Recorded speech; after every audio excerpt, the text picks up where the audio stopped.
ರಾಜಕೀಯದ ಹಂತಗಳಿಗೆ ಗೊತ್ತಿದ್ದವರು, ದುಡ್ಡು ಹಾಕಿ ದುಡ್ಡು ತೆಗಿ ಕೆಲಸಕ್ಕೆ ಬಂದಂಥವರು ಆ ರಾಜಕೀಯದ ಹೊರಸಪ್ಪ ಅಂತ ಹೇಳ್ತಾ ಇರ್ತಾರೆ. ಅದು ನಿಜವಾಗಿಯೂ ರಾಜಕೀಯ. ಇವತ್ತು ಗಾಂಧೀಜಿಯವ್ರು ಮಾಡಿದ ರಾಜಕೀಯ ಆಗಿರ್ಬೋದು, ನಮ್ಮ ಬಾಬಾಗೌಡರು ಮಾಡಿದ ರಾಜಕೀಯ ಆಗಿರ್ಬೋದು, ಅವೆಲ್ಲ ರಾಜಕೀಯನ ಇಲ್ಲಂತಲ್ಲ. ಅದೇ ಕಾಲ ಪ್ರೊಫೆಸರ್ ನಂಜುಂಡ ಸ್ವಾಮಿಗಳಾಗಿರ್ಬೋದು, ಇವತ್ತಿನ ಅನೇಕ ನಾಯಕರು ಮಾಡ್ತಾ ಇರೋದು ರಾಜಕೀಯ ಬಿಟ್ಟಂತೂ ಏನಿಲ್ಲ. ರಾಜಕೀಯ ಅಂದರೆ ಏನು? ಜನಕ್ಕೆ ಒಳ್ಳೇದು ಮಾಡೋ ಕೆಲಸಗಳನ್ನ ಮಾಡೋದಕ್ಕಾಗಿ ಇರುತ್ತಿರುವಂಥ ಒಂದು ವ್ಯವಸ್ಥೆ. ಆ ವ್ಯವಸ್ಥೆ ಸರಿಯಾದ ದಿಶೆಯಲ್ಲಿ ಹೋಗುವ ದಿಶೆಯಲ್ಲಿ ಇವತ್ತು ಒಳ್ಳೆ ಕೆಲಸಗಳನ್ನು ನಮ್ಮ ರೈತ ಸಂಘದ ನಾಯಕರು, ಇವತ್ತಿನ ಹೊಸ ನಾಯಕರು ಮಾಡ್ತಾ ಇದ್ದಾರೆ.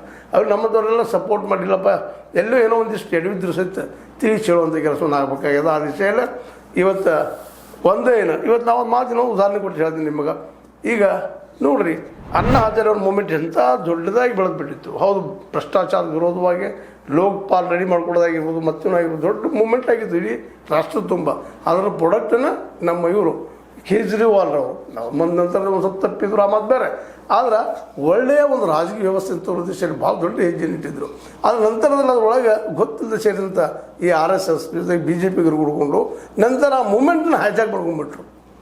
ಯಾವ ಮೂಮೆಂಟ್ನಿಂದ ನಿಜವಾಗಿಯೂ ಭ್ರಷ್ಟಾಚಾರ ಹೋಗಬೇಕಾಗಿತ್ತು, ಇಲ್ಲಿ ರೈತರ ಸಮಸ್ಯೆಗಳಿಗೆ ಒಂದು ಪರಿಹಾರ ಸಿಗಬೇಕಾಗಿತ್ತು, ಒಂದು ಹೊಸ ರಾಜಕೀಯ ವ್ಯವಸ್ಥೆ ಬರಬೇಕಾಗಿತ್ತು. ಆ ರಾಜಕೀಯ ವ್ಯವಸ್ಥೆಯನ್ನು ಈಗಿರುವ ರಾಜಕೀಯ ವ್ಯವಸ್ಥೆಗಳು ಮುರಿದಾಗಿಬಿಟ್ಟು ಅಂತ ಕಾಂಗ್ರೆಸ್ಸನ್ನು ಮುಂದಿಟ್ಟುಕೊಂಡು. ಹೌದು, ಕಾಂಗ್ರೆಸ್ ಹೌದು ಅವತ್ತೆಲ್ಲ ಭ್ರಷ್ಟಾಚಾರ, ಅದೇ ಕಾರಣ ಒಪ್ಪೋಣ ಮಾತನ್ನು. ಅದು ಇನ್ನೊಂದು ಪಕ್ಷ ಅಂತಂತ ಬಂದು ಸೇರಿಕೊಂಡ ಕಳೆದ 12 ವರ್ಷದಿಂದ ಏನು ಮಾಡ್ತಾಯಿದೆ ಅನ್ನೋದು ನಮ್ಮ ಕಣ್ಣು ಮುಂದೆ ಇವತ್ತು. ಅದಕ್ಕಾಗಿ ಈ ದಿಶೆಯಲ್ಲಿ ಇವತ್ತು ನಮ್ಮ ಚುನಾಪನವರಾಗಿರ್ಬೋದು, ಮತ್ತು ಅದೇ ಕಾಲಕ್ಕೆ ಶಶಿಕಾಂತ್ ಗುರೂಜಿ ಅಂತವರಾಗಿರ್ಬೋದು, ಇನ್ನೂ ಅನೇಕ ರೈತ ನಾಯಕರಿದ್ದಾರೆ. ಅವರೆಲ್ಲರೂ ಕೊಡ್ಕೊಂಡು ಈಗ ನೀರಾವರಿ ಸಲುವಾಗಿ ಮತ್ತು ಮಾರ್ಕೆಟ್ ಸಲುವಾಗಿ ಹೋರಾಟ ಮಾಡ್ತಾ ಇದ್ದಾರೆ.